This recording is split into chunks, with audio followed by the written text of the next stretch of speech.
Ne and NH be the number of conduction electron and holes respectively in an intrinsic semiconductor, then which option will be correct? NH is greater than Ne, NH is less than Ne, NH और Ne दोनों बराबर होंगे, या 2 times Ne जो है वो NH के बराबर होगा।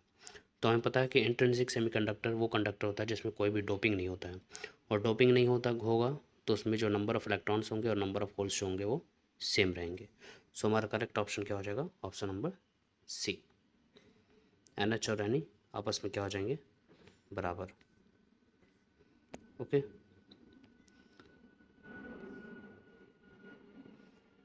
Just a minute.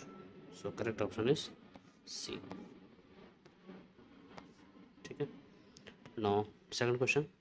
In the manufacture of electronic devices, silicon is preferred to germanium because electronic उपकरणों या साधनों को बनाते समय जर्मेनियम का उपयोग सिलिकॉन की अपेक्षा क्यों किया जाता है? सो ऑप्शन है हमारे पास, सिलिकॉन चीपर होता है जर्मेनियम से, या सिलिकॉन जो है कॉम्पैक्ट मोर होता है, जर्मेनियम से ज़्यादा कॉम्पैक्ट होता है, सुगठित होता है, या लीकेज करंट जो है वो सिलिकॉन में कम होता है इसलिए जर्मेनियम की तुलना में, और चौथा है सिलिकॉन के पास बेटर अपीयरेंस होता है germanium.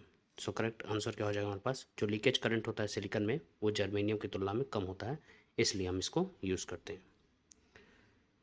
The P type semiconductor is made by introducing intrinsic semiconductor.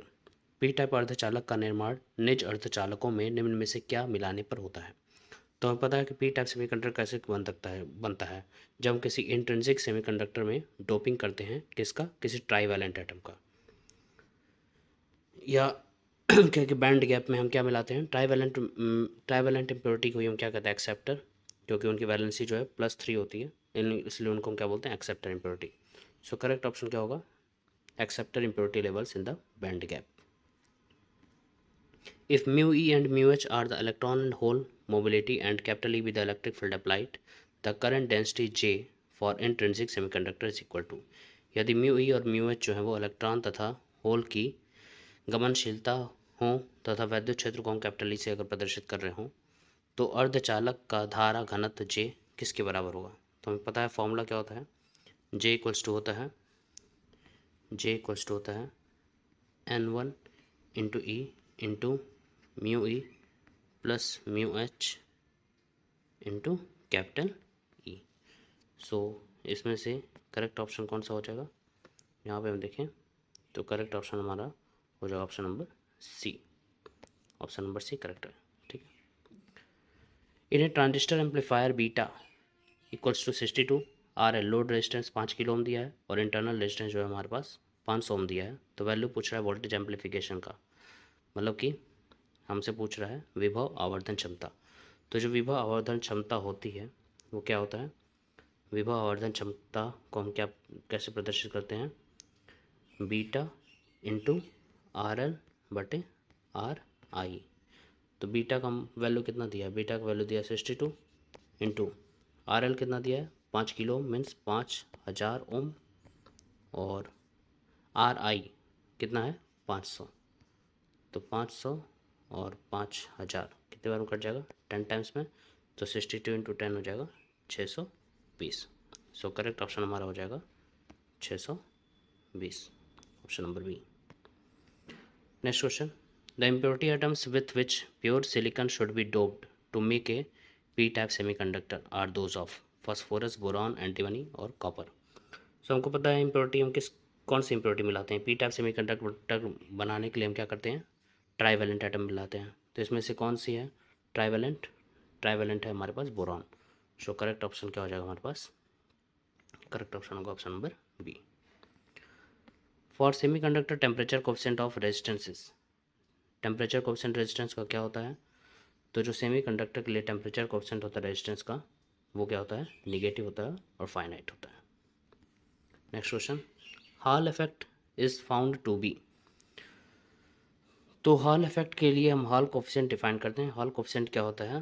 Hall coefficient equals to होता है 1/NE, जहाँ पे NE क्या है? NE number of electrons. हमको पता है कि मेटल्स में नंबर ऑफ इलेक्ट्रॉन्स जो है वो ज़्यादा होते हैं और सेमीकंडक्टर में नंबर ऑफ इलेक्ट्रॉन्स जो है वो कम होते हैं। तो यदि नंबर ऑफ इलेक्ट्रॉन्स अगर ज़्यादा होगा तो हॉल कोफिशिएंट जो है वो कम होगा।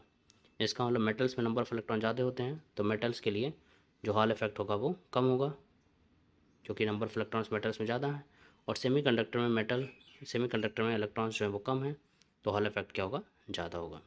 सो हमारा करेक्ट आंसर क्या हो जाएगा, स्ट्रॉन्ग इन सेमीकंडक्टर और वीक इन मेटल्स। सो कौन सा ऑप्शन होगा, option number C, weak in metals and strong in semiconductor, weak in metals and strong in semiconductor.